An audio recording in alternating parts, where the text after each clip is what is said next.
திருவருகை காலம் 2ஆம் வாரம் செவ்வாய்க்கிழமை. முதல் வாசகம் எசாயா நூலிலிருந்து வாசகம் 40ஆம் அதிகாரம் 1 முதல் 11 வரை உள்ள இறை வார்த்தைகள். ஆறுதல் கூறுங்கள், என் மக்களுக்கு கனிமொழி கூறுங்கள் என்கிறார் உங்கள் கடவுள். எருசலேமிடம் இனிமையாய் பேசி உரத்த குரலில் அவளுக்கு சொல்லுங்கள். அவள் போராட்டம் நின்றுவிட்டது, அவள் குற்றம் மன்னிக்கப்பட்டது. அவள் தன் பாவங்கள் அனைத்திற்காகவும் ஆண்டவர் கையில் 2 மடங்கு தண்டனை பெற்றுவிட்டாள். குரல் ஒலி ஒன்று முழங்குகின்றது, பாலை நிலத்தில் ஆண்டவருக்காக வழி ஆயத்தமாக்குங்கள். பால் நிலத்தில் நம் கடவுளுக்காக நெடுஞ்சாலை ஒன்றை சீராக்குங்கள்.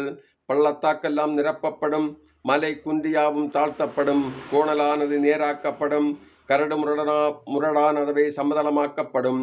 ஆண்டவரின் மாட்சி வெளிப்படுத்தப்படும். மானிடர் அனைவரும் ஒருங்கே இதை காண்பர். ஆண்டவர் தாமே இதை மொழிந்தார். உரக்க கூறு என்றது ஒரு குரல். எதை நான் உரக்க கூற வேண்டும் என்றேன். மானிடர் அனைவரும் புல்லே ஆவார், அவர்களின் மேன்மை வயல்வெளி பூவே. ஆண்டவரின் ஆவி இறங்கி வரவே புல் உலர்ந்து போம், பூ வதங்கி விழும். உண்மையில் மானிடர் புல்லே ஆவார், புல் உலர்ந்து போம், பூ வதங்கி விழும். நம் ஆண்டவரின் வார்த்தையோ என்றென்றும் நிலைத்திருக்கும். சியோனே, நற்செய்தி தருபவளே, உயர்மலை மேல் நின்றுகொள். எருசலேமே, நற்செய்தி உரைப்பவளே, உன் குரலை எழுப்பு, அஞ்சாதே, இதோ உன் கடவுள் என்று யூதா நகரிடம் முழங்க. இதோ என் தலைவராகி ஆண்டவர் ஆற்றலுடன் வருகின்றார். அவர் ஆற்றலோடு ஆட்சி புரிய இருக்கிறார். அவர்தம் வெற்றி பரிசை தம்முடன் எடுத்து வருகின்றார். அவர் வென்றவை அவர் முன் செல்கின்றன.